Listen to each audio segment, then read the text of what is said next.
ಅನುಭವದಲ್ಲಿ ನಾನೊಂದು 3 ಶಾಲೆಗಳಲ್ಲಿ ಕೆಲಸ ಮಾಡಿದ್ದೀನಿ. 3 ಶಾಲೆಗಳಲ್ಲಿ SDMC ಮೀಟಿಂಗ್ನ ನಾನು ನಿರಂತರವಾಗಿ ಮಾಡ್ಕೊಂಡು ಬಂದರು. 18 ಜನ SDMC ಮೆಂಬರ್ಸಲ್ಲಿ 5 ಜನ 10 ಜನ ಸೇರದೆ ಹೆಚ್ಚು. ರಾಜ್ಯದ ವಿವಿಧ ಮೂಲೆಗಳಿಂದ ಇಲ್ಲಿ ಸೇರಿದ್ದೀರಿ ಅಂದರೆ ನಿಜಕ್ಕೂ ಆಶ್ಚರ್ಯ ಆಗುತ್ತೆ ಇದನ್ನು ನೋಡಿದ್ರೆ. ಸೊ ಇದರ ಅರ್ಥ ಏನಂದರೆ, ನಿಮ್ಮ ಮಕ್ಕಳ ಭವಿಷ್ಯದ ಬಗ್ಗೆ ನೀವೇನು ಕನ್ಸ್ಕೊಂಡಿದ್ದೀರಿ ಅದನ್ನು ಈಡೇರಿಸೋದಕ್ಕೆ ಏನೇ ಪ್ರಯತ್ನ ಆದರೂ ನಮ್ಮ ಮಕ್ಕಳನ್ನ ಒಂದು ಒಳ್ಳೆಯ ದಾರಿನಲ್ಲಿ ಎತ್ಕೊಂಡು ಹೋಗ್ಬೇಕು ಅನ್ನೋ ಒಂದು ಛಲವನ್ನ ಇಟ್ಕೊಂಡು ಇಲ್ಲಿ ಸೇರಿದಿರಿ. ಬಹಳ ಖುಷಿ ಆಗ್ತಾ ಇದೆ ನನಗೆ. ನಿಜವಾಗಿ ಈ ತರದ ಮನಸ್ಥಿತಿಯುಳ್ಳ SDMC ಸದಸ್ಯರು ಅಧ್ಯಕ್ಷರಿದ್ರೆ ಆ ಶಾಲೆ ನಿಜಕ್ಕೂ ಉದ್ಧಾರ ಆಗ್ತದೆ.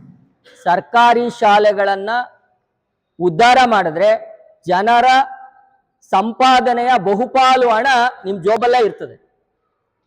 ನೋಡಿ, ಜನರಿಗೆ ಬಹಳ ಮುಖ್ಯವಾಗಿ 2 ವಿಚಾರಗಳಿಗೆ ಅವರ ಸಂಪಾದನೆಯ ಬಹುಪಾಲು ಹಣ ಖರ್ಚಾಗ್ತಾ ಇದೆ ಮತ್ತೆ ಸಾಲಗಾರರಾಗ್ತಾ ಇದ್ದಾರೆ. ಅಂದ್ರೆ ಒಂದು, ಮಕ್ಕಳ ಶಿಕ್ಷಣವನ್ನ ಕೊಡಿಸ್ಲಿಕ್ಕೆ ಹಣ ಖರ್ಚು ಮಾಡ್ತಿದ್ದಾರೆ ತುಂಬಾ, ಮತ್ತೆ ಆರೋಗ್ಯಕ್ಕಾಗಿ ಹಣ ಖರ್ಚು ಮಾಡ್ತಿದ್ದಾರೆ. ಈ 2ರ ಖರ್ಚು ನಮ್ಗೆ ಉಳಿದ್ರೆ ನಾವು ದೊಡ್ಡ ಶ್ರೀಮಂತರಾಗ್ತೀವಿ. ತುಂಬಾ ಸಂಪಾದನೆ ಮಾಡ್ತಿದೀವಿ. ಲಕ್ಷಾಂತರ ರೂಪಾಯಿ ಮಕ್ಕಳನ್ನು ಓದಿಸೋದಕ್ಕೆ ಖರ್ಚು ಮಾಡ್ತಿದೀವಿ, ಲಕ್ಷಾಂತರ ರೂಪಾಯಿ ಆಸ್ಪತ್ರೆಗೆ ಖರ್ಚು ಮಾಡ್ತಿದೀವಿ. ಇವೆರಡು ಹಣ ಉಳಿದ್ರೆ ನಾವು ನಿಜಕ್ಕೂ ಶ್ರೀಮಂತರಾಗ್ತೀವಿ. ಬಹಳ ಒಳ್ಳೆ ಧ್ಯೇಯೋದ್ದೇಶಗಳನ್ನ ಇಟ್ಟುಕೊಂಡು ಸಂತೋಷ್ ರವರು ಇದೊಂಥರ ರೆವಲ್ಯೂಷನರಿ ಐಡಿಯಾ. ಯಾಕಂದ್ರೆ ಈ ಐಡಿಯಾನ ಯಾರು ಮಾಡಿಲ್ಲ ಇಡೀ ಪ್ರಪಂಚದಲ್ಲಿ. ಅವ್ರು ಹೇಳಿದಾಗೆ ಸತ್ಯ ಅದು.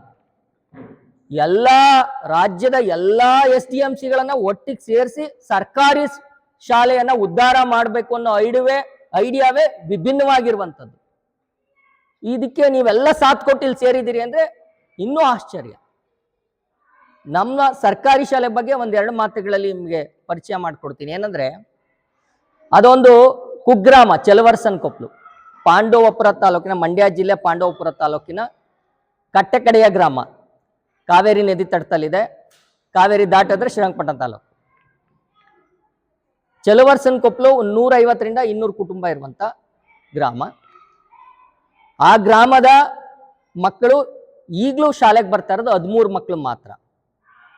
ಇನ್ನು ಉಳಿದ ಮಕ್ಕಳೆಲ್ಲ ಅಕ್ಕಪಕ್ಕದ 8 ಗ್ರಾಮಗಳಿಂದ ಪೇರೆಂಟ್ಸು ಅವರ ಸ್ವಂತ ಖರ್ಚಿನಿಂದ ವ್ಯಾನ್ ಫೀಸ್ ಕೊಟ್ಟು ನಮ್ಮ ಶಾಲೆಗೆ ಕಳಿಸ್ತಿದ್ದಾರೆ. ಟೋಟಲ್ 120 ಮಕ್ಕಳಿದ್ದಾರೆ. ಯಾಕಪ್ಪ ಈ ತರದ ಒಂದು ಸಾಹಸಕ್ಕೆ ಕೈ ಹಾಕಿದ್ರು ಪೇರೆಂಟ್ಸು? ಅವ್ರ ಸ್ವಂತ ದುಡ್ಡು ಖರ್ಚು ಮಾಡಿ ವ್ಯಾನ್ ಮಾಡಿ ನಮ್ಮ ಸ್ಕೂಲ್ಗೆ 8-9 ಕಿಲೋಮೀಟ್ರಿಂದ ಬರ್ತಿದ್ದಾರೆ ಮಕ್ಕಳು. ಯಾಕೆ ಅಂದರೆ, ನಾವು ಕೊಟ್ಟಿದ್ದು ಒಂದೇ. ಇವ್ರು ಆಲ್ರೆಡಿ ಸಂತೋಷ್ ರವರು ನಮ್ಮ ಶಾಲೆಗೆ ಬಂದು ಆ ಒಂದು ನಮ್ಮ ಶಾಲೆಯ ಎಲ್ಲ ಧ್ಯೇಯೋದ್ದೇಶಗಳನ್ನು, ಹೇಗೆ ನಡೀತಾ ಇದೆ ಶಾಲೆ ಅನ್ನೋದನ್ನೆಲ್ಲ ವಿಡಿಯೋ ಮಾಡಿ ಫೇಸ್ಬುಕ್ಕಲ್ಲಿ ಮತ್ತು ಯೂಟ್ಯೂಬಲ್ಲಿ ಅಪ್ಲೋಡ್ ಮಾಡಿದ್ದಾರೆ. ತುಂಬ ಜನ ನೋಡಿದ್ದಾರೆ. ನಾವು ಶಾಲೆಯಲ್ಲಿ ಒಂದು ಪ್ರಚಾರ ಮಾಡಿದ್ವಿ 3 ವರ್ಷದ ಹಿಂದೆ. ನಿಮ್ಮ ಮಗು ಯಾವ ತರಗತಿನಲ್ಲಾರು ಇರಲಿ, ನಮ್ಮದು ಕಿರಿಯ ಪ್ರಾಥಮಿಕ ಶಾಲೆ 1ರಿಂದ 5ನೇ ತರಗತಿ ಇರೋದು. PKG LKG UKGನೂ ಸ್ಟಾರ್ಟ್ ಮಾಡಿದ್ದೀವಿ. ನಿಮ್ಮ ಮಗು ಯಾವ ಶಾಲೆನಲ್ಲಾರ ಓದ್ತಾ ಇರಲಿ, ಅವನು ಏನು ಬರಲಿಲ್ಲ ಅಂದ್ರೂ ಪರವಾಗಿಲ್ಲ, ನಮ್ಮ ಶಾಲೆಗೆ ಸೇರಿಸಿ 3 ತಿಂಗಳಲ್ಲಿ ಅವನು ಓದುವ ಹಾಗೆ, ಬರೆಯುವ ಹಾಗೆ, ಆ ತರಗತಿಯ ಮಟ್ಟದ ಕಲಿಕೆಯನ್ನು ಗಳಿಸುವ ಹಾಗೆ ನಾವು ಮಾಡ್ತೀವಿ. ಇದು ಕಲಿಕಾ ಗ್ಯಾರಂಟಿ ಅಂತೇಳಿ ಪ್ರಚಾರ ಮಾಡಿದ್ವಿ. ಆ ವರ್ಷವೇ 38 ಮಕ್ಕಳು ಹೊರಗಿನ ಊರುಗಳಿಂದ ಬಂದು ಸೇರಿದ್ರು. ಇವತ್ತು 120 ಮಕ್ಕಳಿದ್ದಾರೆ. 120 ಮಕ್ಕಳಿದ್ದಾರೆ. ಪರ್ಮನೆಂಟ್ ಟೀಚರ್ಸ್ ಇರೋದು 2. 9 ಜನ ಗೆಸ್ಟ್ ಟೀಚರ್ಸ್ ಕೆಲಸ ಮಾಡ್ತಿದ್ದಾರೆ. ಅದರಲ್ಲಿ ಸರ್ಕಾರದಿಂದ 1 ಗೆಸ್ಟ್ ಟೀಚರ್ನ ಅಪಾಯಿಂಟ್ ಮಾಡಿದ್ದಾರೆ. ಧರ್ಮಸ್ಥಳ ಗ್ರಾಮೋದ್ಯೋಗಿ ಸಂಸ್ಥೆಯಿಂದ 1 ಟೀಚರ್ಗೆ ಸ್ಯಾಲ್ರಿ ಕೊಡ್ತಿದ್ದಾರೆ. ಇನ್ನು ಉಳಿದ ಟೀಚರ್ಸ್ಗೆ ಪೇರೆಂಟ್ಸು, ಡೋನರ್ಸು, ಟೀಚರ್ಸು ಸ್ಯಾಲ್ರಿ ಕೊಡ್ತಿದ್ವಿ. ನಮ್ಮ SDMC ಹೇಗೆ ಅಂದರೆ, ಟೀಚರ್ಸ್ ಸ್ಯಾಲ್ರಿ ಕೊಡಲಿಕ್ಕೆ, ಶಾಲೆಯ ಸೌಲಭ್ಯಗಳನ್ನು ಉತ್ತಮಪಡಿಸ್ಲಿಕ್ಕೆ ಕಾಂಟ್ರಿಬ್ಯೂಟ್ ಮಾಡ್ತಾರೆ ಪ್ರತಿ ವರ್ಷ. ಯಾರಿಗೆ ಆಗುತ್ತೋ ಅವರು 5ರಿಂದ 6 ಸಾವಿರ ರೂಪಾಯಿಗಳನ್ನ ಟೀಚರ್ಸ್ ಸ್ಯಾಲ್ರಿಗೆ ಮತ್ತು ಶಾಲೆಯ ಶೈಕ್ಷಣಿಕ ಅಭಿವೃದ್ಧಿಗೆ, ಭೌತಿಕ ಅಭಿವೃದ್ಧಿಗೆ ವಿನಿಯೋಗಿಸ್ತಾರೆ. ಇದು ಒಂದು ವಿಶೇಷ. ಶಾಲೆ ಇಷ್ಟು ಅಭಿವೃದ್ಧಿ ಆಗಲಿಕ್ಕೆ. ನೋಡಿ, ನಮಗೆ ಗೊತ್ತಿರಲಿ, ನಮ್ಮ ಮಕ್ಕಳು ಎಷ್ಟು ಹಿಂದೆ ಇದ್ದಾರೆ ನಗರ ಪ್ರದೇಶಗಳ ಮಕ್ಕಳಿಗಿಂತ ಅಂತ ಯೋಚನೆ ಮಾಡಿದ್ರೆ, 5 ವರ್ಷಗಳ ಹಿಂದೆನೇ ನಗರ ಪ್ರದೇಶಗಳಲ್ಲೇ ಎಲ್ಲ ಮಕ್ಕಳಿಗೆ AI ಬಗ್ಗೆ ಟೀಚಿಂಗ್ ನಡೀತಾ ಇತ್ತು. AI, ಆರ್ಟಿಫಿಷಿಯಲ್ ಇಂಟೆಲಿಜೆನ್ಸಿ ಇವತ್ತು ನಾವು ಕೇಳ್ತಿದ್ದೀವಲ್ಲ, 5 ವರ್ಷದ ಹಿಂದೆನೇ ಗೊತ್ತು ಆ ಮಕ್ಕಳಿಗೆ.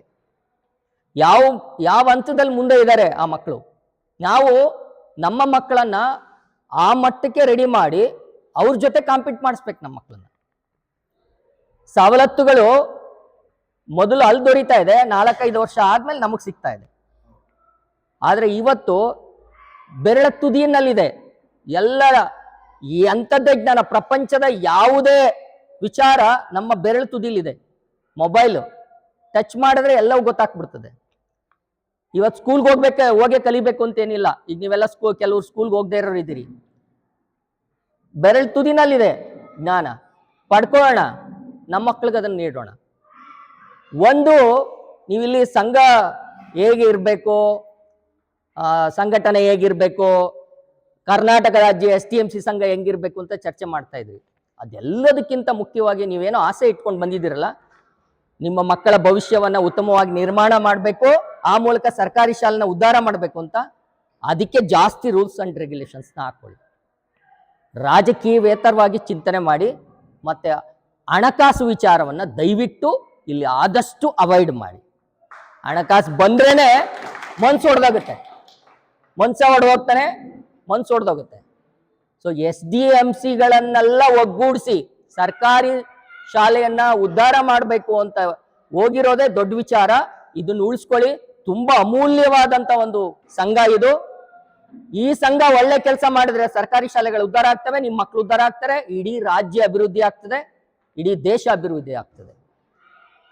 ಮೊದಲು ನೀವೇನೋ ಆಸೆಗಳನ್ನ ಇಟ್ಕೊಂಡಿದ್ದೀರಿ, ನಮ್ಮ ಶಾಲೆ ಹೀಗಿರ್ಬೇಕು, ನಮ್ಮ ಮಕ್ಳು ಹಿಂಗ್ ಓದ್ಬೇಕು ಅಂತ. ಈ ಆಸೆಗಳನ್ನು ಈಡೇರಿಸೋದು ಯಾರು? ಗ್ರೌಂಡ್ ಲೆವೆಲ್ ಅಲ್ಲಿ ಈಡೇರಿಸೋದು ಯಾರು? ಟೀಚರ್ಸು. ಮೊದಲು ಅವ್ರ ವಿಶ್ವಾಸನ ಗಳಿಸಿ, ಅವ್ರಿಗೆ ನಾವು ನಿಮ್ ಜೊತೆಗಿದ್ದೀವಿ, ನಾವು ಸಪೋರ್ಟಿವ್ ಆಗಿದ್ದೀವಿ ಅನ್ನೋ ಭಾವನೆಯನ್ನ ಮೂಡಿಸಿ. ನೀ ಎಂಥದೇ ಕಷ್ಟ ಬಂದ್ರು ನಾವಿರ್ತೀವಿ, ನಮ್ಮ ಮಕ್ಕಳಿಗಾಗಿ ನಿಮಗಾಗಿ ನಾವಿದ್ದೀವಿ, ನೀವೇನು ಭಯ ಪಡಬೇಡಿ, ನಿಮ್ಗೇನು ಸವಲತ್ತು ಬೇಕು ಕೇಳಿ, ಕೊಡ್ತೀವಿ ನಾವು. ಸರ್ಕಾರವೇ ಎಲ್ಲವನ್ನು ಮಾಡೋಕ್ಕಾಗಲ್ಲ. ಸರ್ಕಾರ ಮಾಡ್ತಿದೆ ಅಂದ್ರೂ ಅದು ನಮ್ಮ ದುಡ್ಡಿಂದನೇ. ನಾವು ಟ್ಯಾಕ್ಸ್ ಕಟ್ತೀವಿ, ನಮ್ಮ ಟ್ಯಾಕ್ಸ್ ಹಣದಲ್ಲೇ ಮಾಡಬೇಕು. ನಮ್ಮ ಮಕ್ಕಳ ಭವಿಷ್ಯ ನಮ್ಮ ಕೈಲೇ ಇದೆ.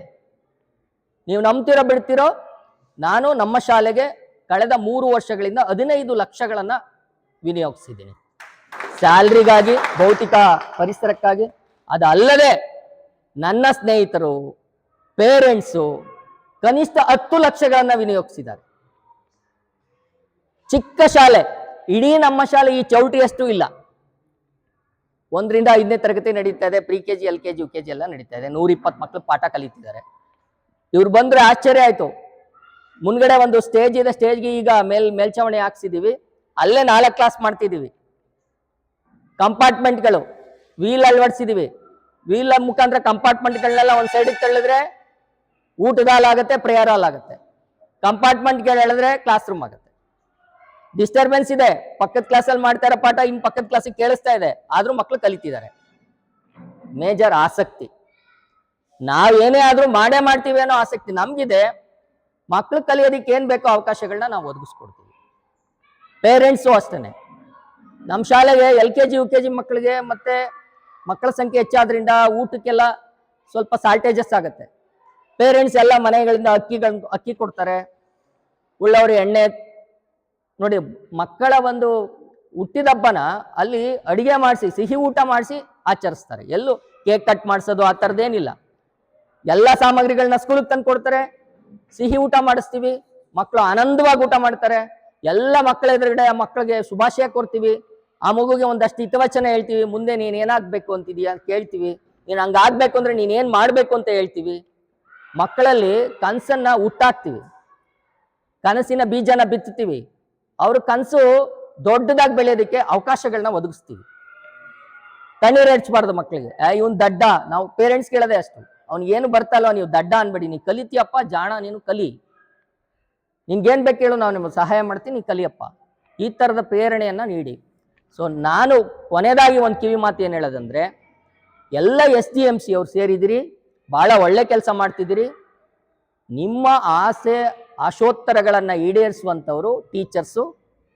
ಅವರಿಗೆ ನೀವು ಬೆಂಗಾವಲಾಗಿರಿ, ಅವರಿಗೆ ಧೈರ್ಯ ತುಂಬಿ. ನಿಮ್ಮ ಸಹಾಯಕ್ಕೆ ನಾವಿದ್ದೀವಿ. ಶಾಲೆ ಅಭಿವೃದ್ಧಿಗಾಗಿ ನಾವು ಕಂಕಣ ಕಟ್ಟಿ ನಿಲ್ತೀವಿ.